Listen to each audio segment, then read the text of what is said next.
on this Thursday morning, early afternoon, January 13 already. It's freezing out, and I want to see all you folks in the chat coming from across the pond. Where's me English people? Where's me Irish people? I'm not in me garden. I'm in me house because it's too damn cold in me garden. So I want to see you folks showing up here. I see there's 10 people in the chat, but I don't see their names. Who we got? Aunt BB. Happy Thursday, everyone. Pauline Buckles, Alicia Lloyd, North Florida Gary. North Florida Gary. If I were you, I'd be sitting on the intercoastal right now with a glass of Cabernet, watching the boats drive by. You know, that's what I want to do one day. Just sit on the intercoastal with a glass of Cabernet. Hi, Ruth Ann Griffin. Hi, Sergeant Bill and Detective Phil. Good to see you guys. Stratman, 1966. Guys, some new information came up today, and not that it's earth-shattering information, but if you've been following the Gabby Petito, Brian Laundrie case, there was a lot of blame put on the Moab Police Department for the way they handled the domestic violence incident when they pulled Brian Laundrie over in Gabby's van, and they were both in the van. And obviously, Gabby was super upset, and they did a pretty thorough investigation, I had thought, and I spoke about this numerous times with Phil, and we both retired members of the NYPD, and we both agreed they did a pretty thorough investigation.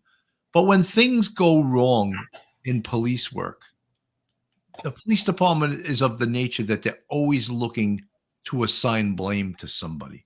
That's just the nature of the beast. And there's an expression on the police department, one of my favorites, and it applies to a lot of other organizations, but especially to the police department. And it goes like this: 1,000 attaboys don't equal one shit. So you could do 1,000 things right. You make one mistake, that's your shit. And that's what they're going to judge you on.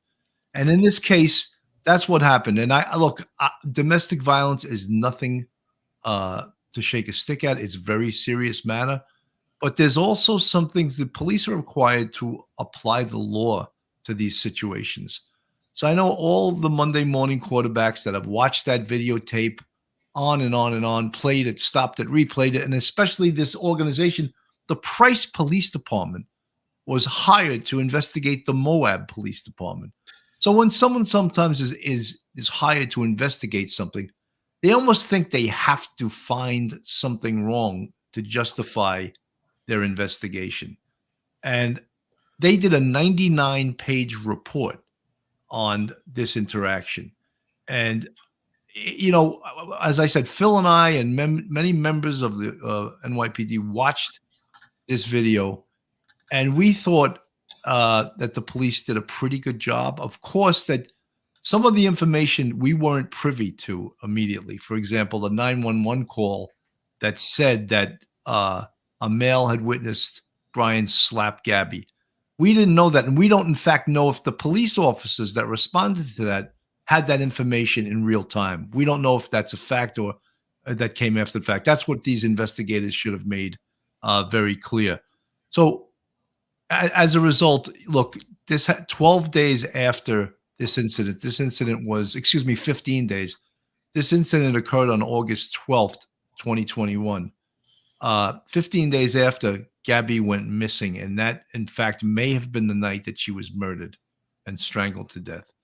So that, with that information, the blame is coming on the Moab Police Department. Philly, feelings on this? Well, excuse me. Well, first off, thank you for having me on Coffee with Cannon, Bill. My feelings are this. I think you touched on it right in the first couple of sentences of when you opened up today about 1,000 attaboys, don't cover up one shit. But this sounds like CYA at this point. Cover your ass. In the article, I read that the Moab's top cop takes a leave of absence amid investigation into the handling of the 911 call. Now, these really need to be separated. The actual murder investigation, what happened to Gabby Petito, is one thing. The 911 call is a separate issue. Would it have prevented what happened on the 27th, the incident that occurred on the 12th, if there had been an arrest. No one knows the answer to that. You'd obviously need a crystal ball, but the report recommends that the person who made the 911 call that said that he saw Brian slapping Gabby and they were running up and down on the sidewalk and they got into the car and they left. Now, had Gabby shared that information and you had the 911 call being very clear to the uniformed police officers, I'm almost certain that Brian would have been arrested. Would it have resulted in something different on the 27th? We don't know the answer to that. However, I don't think that the person was accessible, the witness who called it in, to give further information to the responding officers at the time. It looked like they spent, Bill, you told me earlier before we went on the air, they spent 75 minutes interacting with Gabby and Brian. And Phil, you know that's a long time for just patrol officers to do an investigation on almost any crime. Yeah. And listen, we're going to go by our experience in the NYPD. That would have gotten probably a 10 or 15 minute interview. Maybe 20 minutes would have been a real thorough investigation into what the officers were presented with, basically domestic violence, family dispute type incident. 75 minutes, they really went above and beyond. This report is looking, because this was such a national and international high profile media attention case, they're just trying to cover their asses. They're recommending that the officers be placed on probation and things like that. That I find outrageous. They said that the officers should be placed on probation. For what? For what? Why should they be placed on probation? Because could this even be viewed as a mistake? Did their decision, there's no, when you talk about liability for things, there's no intent here. Their intentions were good. And sometimes in police work and other things, despite good intentions, things can turn out wrong. They can turn out badly. But this organization, the Price Police Department, investigating the Moab Police Department, I think they feel that they have to come up with some wrongdoing so they can almost justify their investigation. That's exactly what it is, Billy. They're looking to, to say, okay, look what we did. We have these officers placed on probation and, we're going to send them for retraining. Look, the training part of it, I think that video, that 75-minute interaction, that could be used as a training video. That's something that we can get a positive out of a horrible negative. We had this incident where Gabby was killed. So now we can look at that video and maybe use it as a training video going forward with police departments throughout the country and internationally as well. There's certain things that may have happened during that video that, a signal that Gabby was in distress. I mean, she didn't come forward and say, she was really being protective of Brian during that whole interaction. She didn't come forward and say, yeah, he was slapping me on the sidewalk, he forced me into the car. Had she said that, had she been upfront about what really occurred, I think there would have been a different result on August the 12th. However, it's still not clear whether or not that would have prevented what happened, what we believe to be the day that she was killed on the 27th. All right, Phil, let's play a little bit of this this news report here. The gentleman was slapping the girl. He was slapping her? Yes, and then we stopped. They ran up and down the sidewalk. He proceeded to hit her, hopped in the car, and they drove off. That 911 call to a police dispatcher in Moab, Utah happened August 12th, 2021. A driver says he saw a man hitting a young woman. The couple would become infamously known as Brian Laundrie and Gabby Petito. I just want to say that call went to the dispatcher. Did the dispatcher relay that information to the police that were on the scene? We don't know that. That's the question. I was inside in the morning and he wouldn't let me in the car before. And then Why wouldn't he let you in the car? Because of your OCD? He told me I needed to calm down.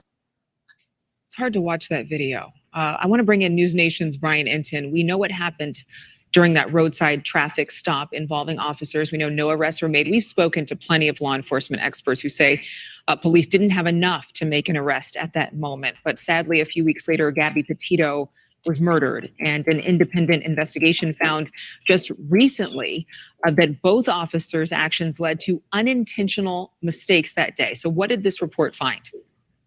Yeah, Adrian, they were unintentional mistakes, according to the investigators. So they say these officers didn't mean to make the mistakes that they made, but there were a series of mistakes. Number one, this independent investigation found that the officers should have made an arrest, that there was probable cause for an arrest. And this was interesting, Adrian. I just want to say what he's going to say next is very surprising, and the probable cause and the primary aggressor was Gabby. That's who they're saying they should have arrested. Bill, the bottom line is that, let me just add this. The bottom line is this. Officers that are out in the field are allowed to use discretion. That's one of the powers that getting sworn in as a police officer that the municipality gives to police officers. You have discretion. When you pull somebody over for a violation, whether it be a moving violation, a stop sign, whatever, you're allowed to use discretion and not write them the ticket. Their discretion was they assessed the situation. They felt with the evidence that was placed in front of their faces that they didn't think an arrest of either one of them was necessary. They said it was more of a mental health issue that they thought they separated them. And I think that that statement right there, that there was probable cause for an arrest, had they not known what that witness said to the dispatcher, I don't think that there was probable cause. I agree. Let's listen to Brian further this interview here. Gabby Petito, who should have been arrested that day. They say, based on the evidence of that specific traffic stop, it was Gabby who was the primary aggressor, and that it was a big mistake that the officers did not arrest her. Did they say anything as to why they didn't? They would have had to have some type of domestic violence charge against Gabby. Correct. Yeah. And the officers were interviewed as part of this report and basically said essentially that they felt bad for the couple, that they felt like this was just a fight and that she was a young girl and they didn't feel right arresting her. So they made the decision to just separate them and send Brian to a hotel room. But one of the big problems, according to this independent investigation, is that the officers classified this incident as disorderly conduct. The investigation found that the officers should have classified it as domestic violence, because if they did, it would have gone to the prosecutor's office. There would have been follow-up. The couple would have been given resources to deal with it. And of course, the big question is, would that have changed the terrible outcome? We all know what happened just weeks later. With Brian Laundrie, you mentioned him being taken to a hotel room. He wouldn't have been taken to a jail, because in this independent report, they're saying that he was not the aggressor, that Gabby was reportedly the aggressor. But what does the report say about any potential ramifications for the officers involved in this? Well, again, I want to emphasize that it says that their mistakes were unintentional. I don't want to go too much into this about conversations that I've had, but I can tell you, Adrian, that these officers feel absolutely terrible. This is a traffic stop that haunts them and will haunt them for the rest of their life. So they are suffering in their own way right now. But the report does recommend that both officers involved be placed on probation. And it also says the officers and the entire department need additional domestic violence training. Well, and you'd think that this might actually spark new conversations about what is domestic violence and what are the warning signs and what is the proper protocol that happens during a traffic stop like this, because unfortunately, what happened that day happens all over the country. All the time. Absolutely. Yeah. And that's part of this report. I mean, these officers and officers all over the country have interactions like this every single day. And the hope behind this is that that this department and departments all over the country will learn from this. And from conversations I've had with Gabby Petito's family, Adrian, I can tell you that's really their hope. I mean, they've started this foundation. They want people to learn from this incident, obviously, so it doesn't happen again. And the hope is that this report will help with that. Yeah. And again, they felt bad having to take her in, if that was at all even an option in their minds. I'm sure a lot of people can relate to this story on so many levels. Brian Inton, thank you so much. You know, I have several problems with this. First of all, this reminds me of Internal Affairs on our job when they do an investigation against two officers and they couldn't find anything wrong. So they would say at the end of the investigation, but Officer Grimaldi was wearing white socks. So for that infraction, we're going to take a week vacation. That's what this was. This was like they couldn't really find anything. Put them on probation. For what? For what? What did they do wrong that, hundreds of officers put in the same exact situation would have handled it maybe the same way. So we should put them on probation because another police department wants to show that their investigation came up with wrongdoing? Officers across the globe go to domestic violence incidents every single day. My job as a sergeant in NYPD, I would get called all the times when the cops didn't want to make an arrest. And I would get there and I would say, guess what, guys? You're locking this guy up or you're locking this woman up. Or you're locking both of them up. Would that necessarily stop the future violence? No, but you know what it would stop? Investigations like these that are looking to put liability and put responsibility on, officers. They said, what was it? They made unintentional mistakes. Listen, that wording I think is 100% wrong. It's not unintentional mistakes. I think the right wording should have been unintentional actions. The actions they took, they thought at the time were the proper actions. They actually pulled up their specific law regarding assaults and domestic violence. They read through it. They didn't think the threshold was met to make an arrest. So their actions that they took were to separate them.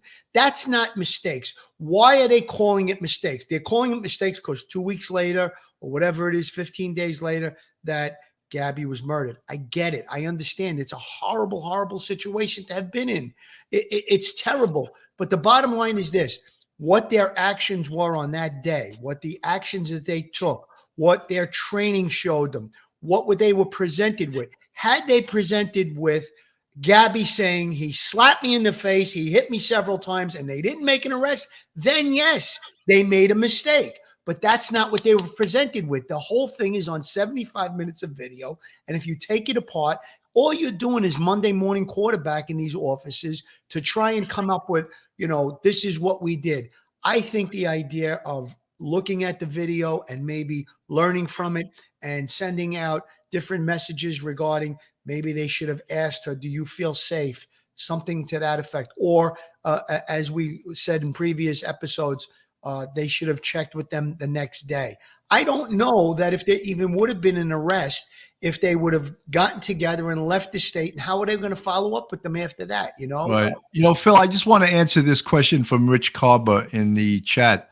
Phil, if someone reported a violent act and you find evidence on their body, should you not make an arrest? Absolutely, you should. And I had said a million times, to me, I actually came up with the same reasoning that this Price Police Department came up with, is that if anyone was going to be arrested based on the evidence on the scene, it would have been Gabby, because Brian had cuts around his face from she admittedly hit him in the face with a cell phone, and he had cuts.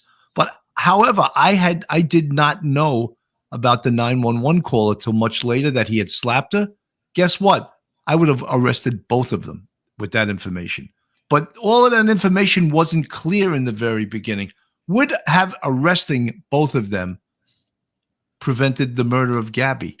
We never know that. I have one other question, playing devil's advocate. How did the Laundries, the Roberta Laundrie and Chris Laundrie, the parents of Brian, how did they not know about this potentially explosive relationship they had if they had lived with them for a year? This didn't just occur on this cross-country trip. How did the Petitos not know about something possibly? And maybe they didn't. But I would think more likely the Laundries should have known about this because they lived with them for a year.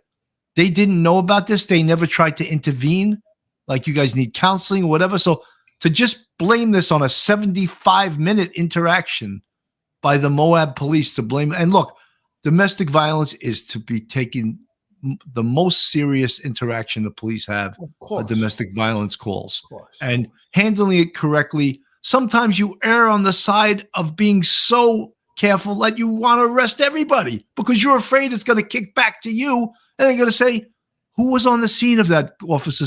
Sergeant Cannon was here. Oh, he was there and no arrest was made? That's how it works on police departments. Believe me.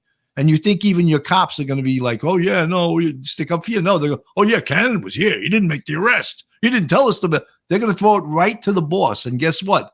Myself, the way I survived at 22 years as a sergeant was I did it by the book. You know what I mean? Because I knew when you drove away from certain things, and specifically domestic violence had to be handled by the book. And as far as I could see with the information we had here, it was. But now this Monday morning quarterback investigative body called the Price Police Department, investigating the Moab Police Department, is finding that they made unintentional mistakes. Every single day of the week, police make unintentional mistakes. Are we going to hold them liable for those unintentional mistakes and put them on probation? I find that outrageous. 100%, Billy. And listen, I want to make one thing clear. Obviously, you and I are both veteran law enforcement officers. And, people are going to say that we're biased toward the Moab Police. And yeah, I guess I do have a bias. I was a law enforcement officer, but I'm trying to be very objective here. And, people might say, oh, they're going to stick up because they're cops too. The bottom line is this. I'm going to look at it objectively, 75 minutes of video, interaction with them, separated them. I'm not just, covering for them or trying to protect them because they're fellow officers in blue. It's not what I am saying or doing. I'm specifically stating facts that I think are very, very important, and they're points that were made with regard to how much time they spent with them and stuff like that. And again, we both said with that last question, if there is an injury present, will you make an arrest? We both said yes, 100%. If there's an injury and the person is saying that person hit me and this is the injury they caused, domestic violence, make an arrest, 100%. I don't think there's any question about that.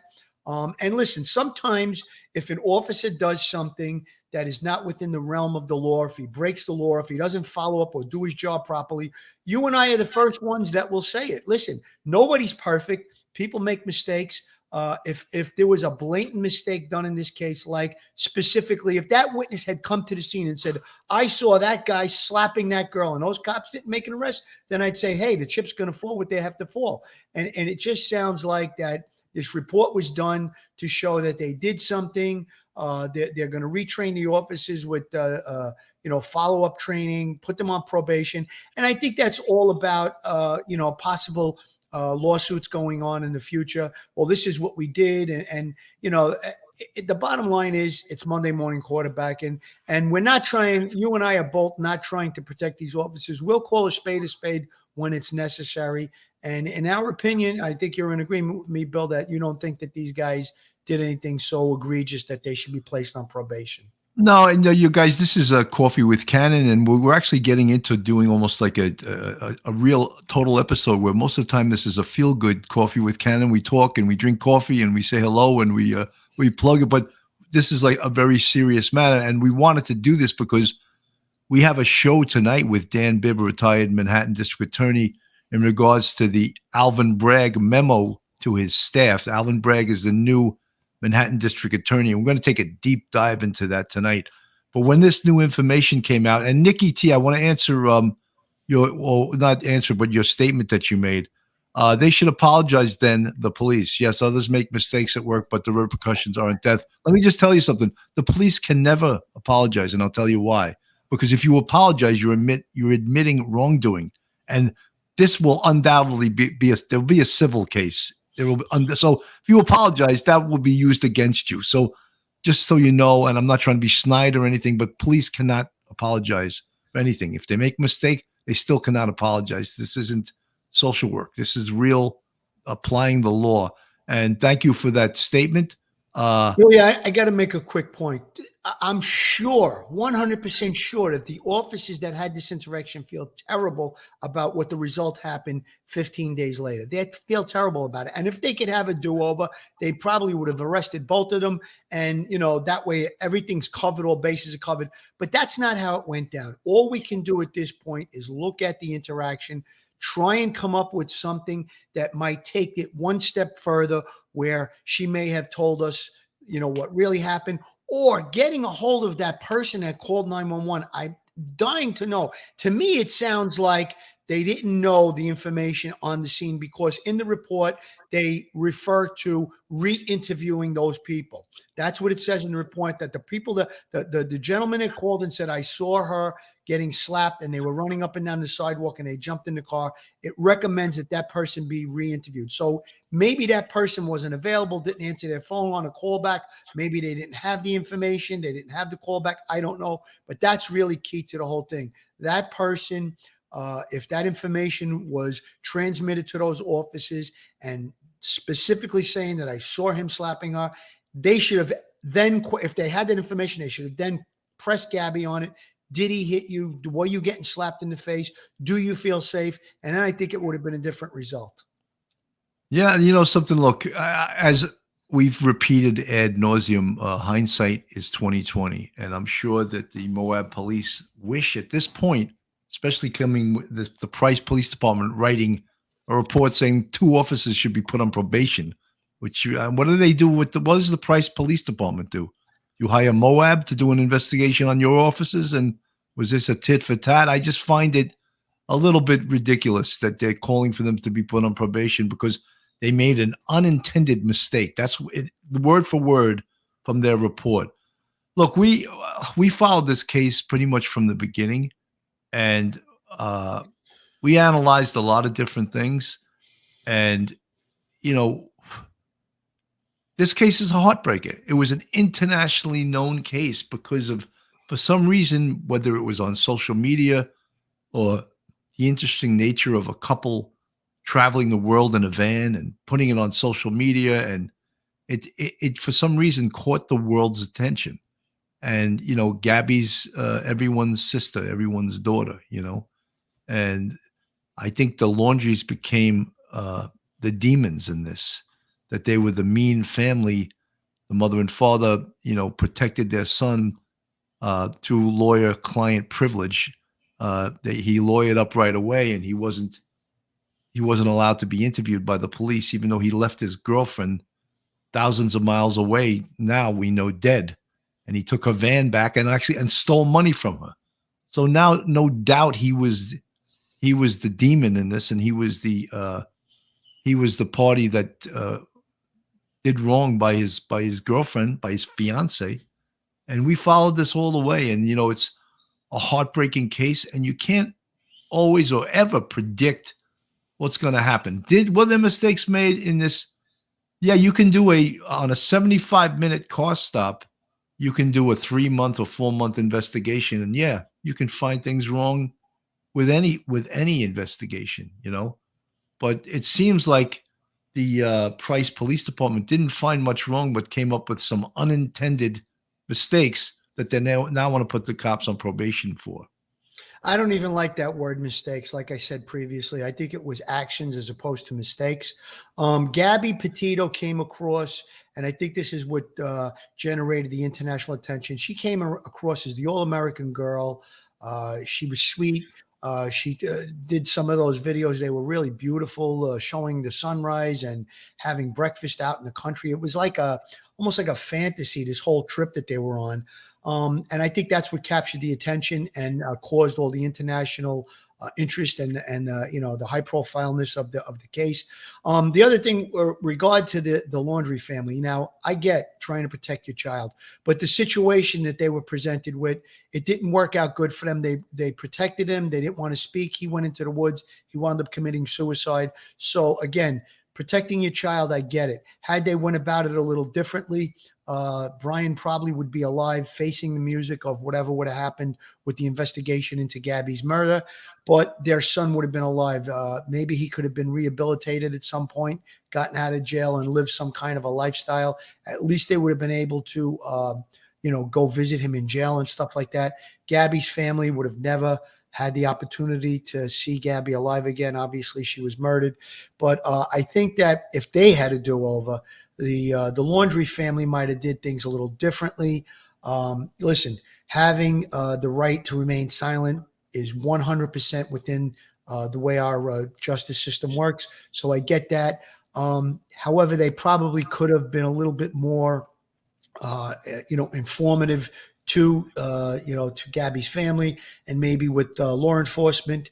And things could have went a lot differently. Their son might be alive, and he could have faced the music. It didn't work out too good for them. And Phil, this was an incident where I think remaining silent probably cost Brian Laundrie his life. And exactly the point I'm he making. took his own life. Yeah. That in almost every situation you would say, yes, seek counsel. But I don't know if, in fact, and I can Monday morning quarterback too, because everyone's Monday morning.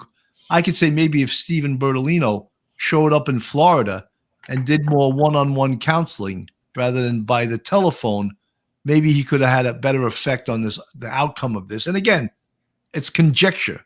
2020 hindsight. I just want to mention. Let me interject one quick point, Billy. You make a great point right there, because Brian's parents were faced with this situation, and maybe Brian was saying, listen, I'm going to go hiking. I'm going to take my gun just to protect myself. Had there been a third party like Bertolino, might have stopped and said, whoa, you're going to let your son go out on this hike and he's going to have a gun on him? You don't know what he's thinking. That might have been key to keeping him alive. I think you make a great point there, Billy.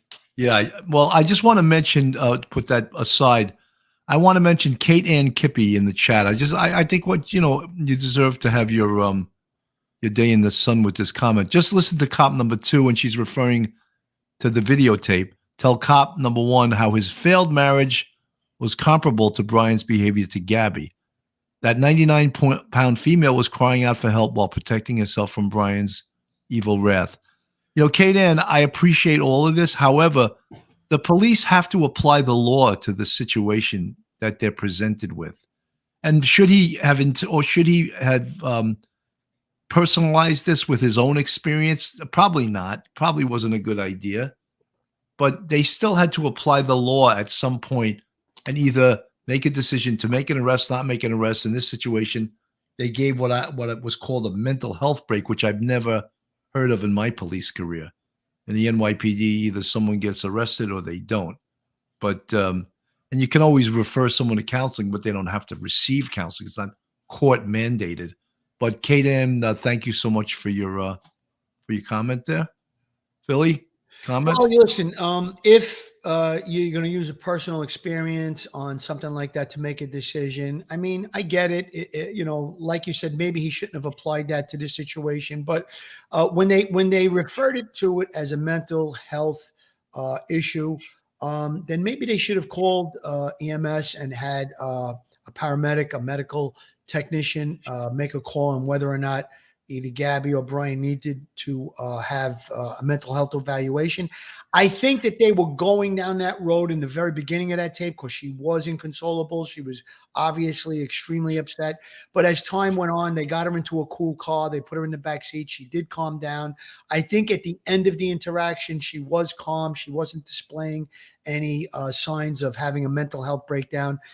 It was obviously a very difficult time for both of them. Phil, if you would just for 1 second look at the picture of Brian. Look at his right eye. Right. What do you? There's cuts, right? Yeah, there's a mark there. Obviously, there is a physical injury that, and there was also an injury on his one of his hands, I believe, or in the wrist area.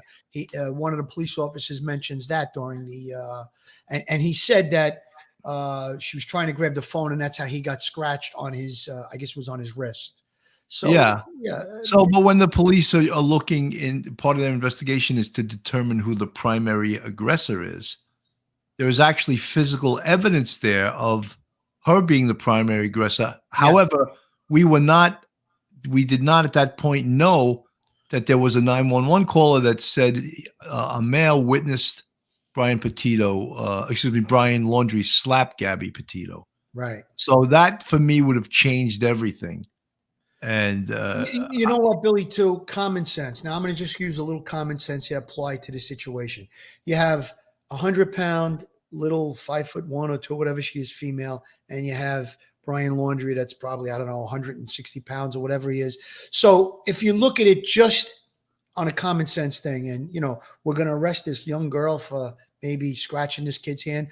And listen, was the probable cause there? It seems like it, yes. But again, you're making a judgment call because, you don't feel the real need to arrest a young lady that's involved in a dispute with her boyfriend. By the law, yeah, maybe it should have happened. It should have taken place. But I'm going to just say common sense, just human nature.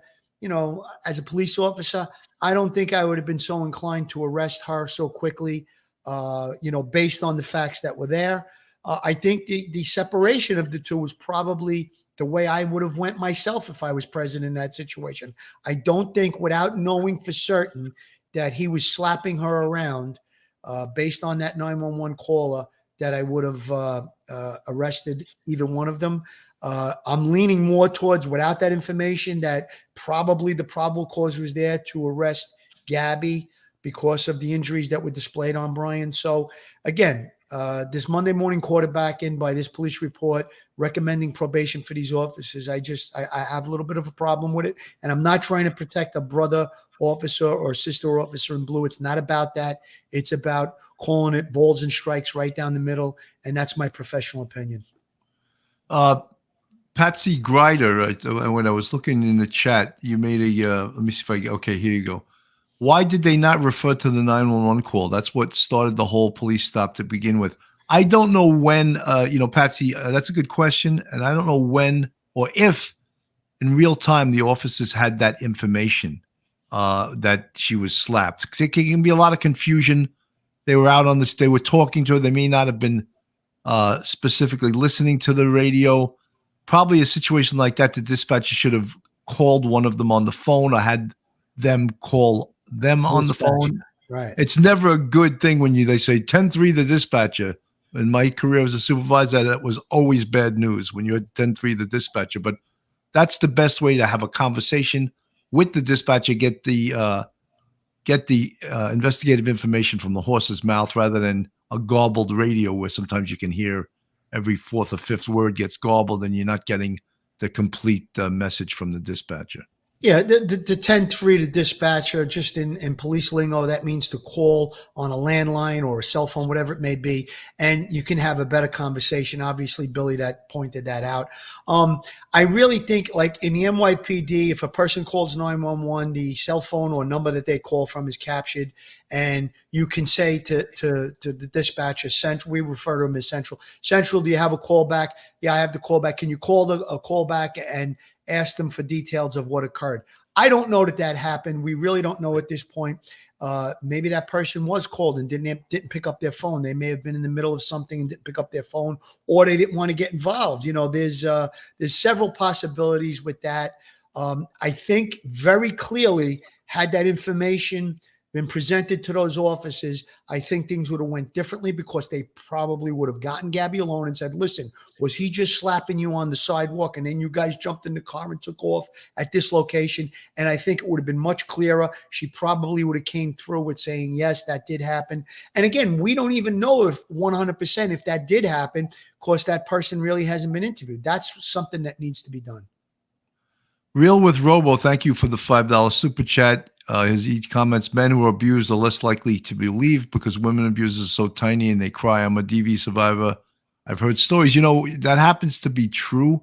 I have had men in my police career that were the abused party. And it is harder to believe a man that he's being abused by a woman. So Real with Robo, good point. Prancy, what training do dispatchers receive? Well, they receive classroom training as well as on-the-job training and training with another dispatcher. But, one of the problems with a lot of jobs in this world is that there are many jobs that demand a high level of competency but pay nothing. And a dispatcher is one of those jobs Absolutely. that demands a high level of competency, but it doesn't pay anything. So do you think the most competent people are going to stay at that job for a long time? The answer is no. They're going to go to greener pastures and leave once they can get a better and a higher paying job. So whatever training they get, look, on the NYPD, sometimes we had some dispatchers that would actually endanger our lives. They were so bad.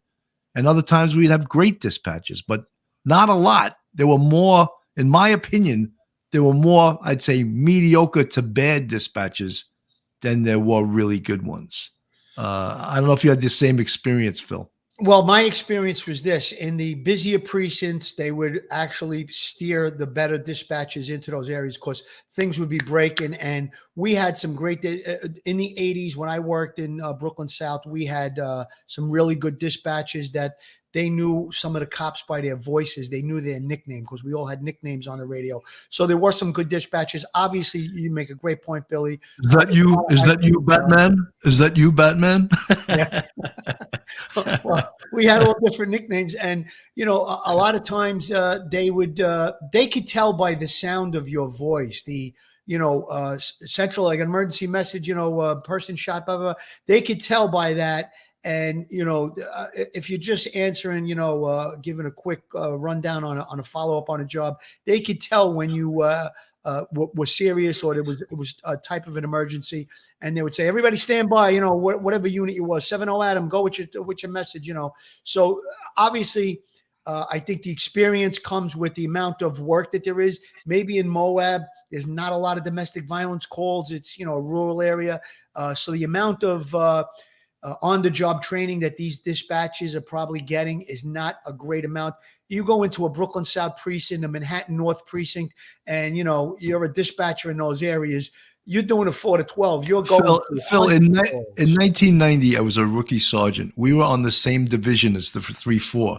Okay. I was in the 2-4. We couldn't even get over the radio because the 3-4, they had 129 murders that year. Yeah. It was like they would be getting a shooting on another, but you couldn't even get over the radio because they should have had their own. They should have had their own private division. They should have had their own division. It was ridiculous, 2-4, stand by 2-4. They would be like 3-4. It was going off the rails. It was unbelievable. I want to make a quick point about that. We refer to every 911 call that would come over and would be dispatched to the units.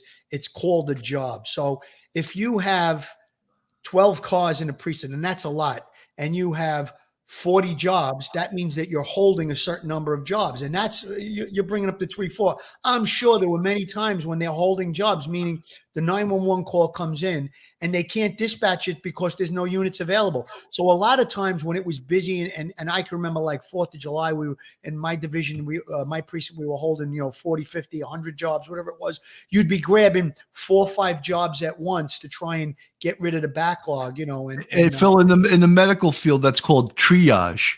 Right. in the police field, it's called holding jobs. And then they actually sometimes would call other precinct sectors to come into the 3-4 to handle their jobs because they were just inundated. They couldn't handle the amount of volume. It was out of control, Yeah, we had that too. We had a precinct next to us that was on the, we would call it a sleeper. It wasn't really a sleeper, but it was obviously a lot less busy than we were. And a lot of times we'd reach out. It was the 6-3. We'd reach out to the 6-3. The dispatchers would do it, or the sergeant would say, we're holding 12 jobs, Central. Can you get a unit from the 6-3 to handle that job? A 53, which was a motor vehicle accident, without injuries or something like that. So, yeah, I mean, we all help one another out. Dispatches are key to, maybe saving someone's life. Getting the proper information out to the offices. They're really key to us doing our 100%. 100%. And I just hope that, there was an attempt made to get a hold of that 911 caller while they had Gabby and Brian, on the scene. Whether or not that person answered the phone, I guess really remains to be seen. But I would think that some attempt would have been made to get a hold of that person. Guys, we're coming up on, we're almost, by the time I sign off, it'll be 45 minutes. I don't like to, with Coffee with Cannon, we try to do a little shorter episode, but we get carried away. Today. See, we could talk forever, but guys, thank you so much for joining us. We have a really amazing show coming tonight with retired Manhattan Assistant District Attorney Dan Bibb. And we're going to talk about the new Manhattan District Attorney, Alvin Bragg, and his intentions of not prosecuting very serious crimes. And it's a real problem. It's not just a problem in New York. It's a problem across this nation. It's this whole decarceration philosophy of not putting anyone in prison or jail. And as a result, citizens that are living within those communities are endangered because the same people are doing stick-ups. We had a guy a couple of days ago that shot and killed a cashier at a Burger King on 116th Street and Lexington Avenue after he got the money. and he got the money in the robbery and still shot and killed her. So these are the type of perps that are out there because of these lenient lack of prosecution, not wanting to put people in prison, bail reform.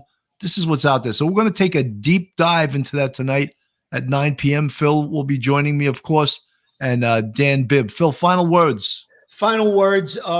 Listen, we went through this case so many times. This is just another part of it that's coming to light right now. We gave our opinions on it. Again, I just want to stress, we're not trying to protect other officers. It was about our professional opinions. Today, we wanted to go a little light, but we went into this whole case. In my background, I'm in my kitchen. We did a couple of episodes of Coppers in the Kitchen yesterday. They're going to be on the Patreon, and then they'll be released into the YouTube family shortly.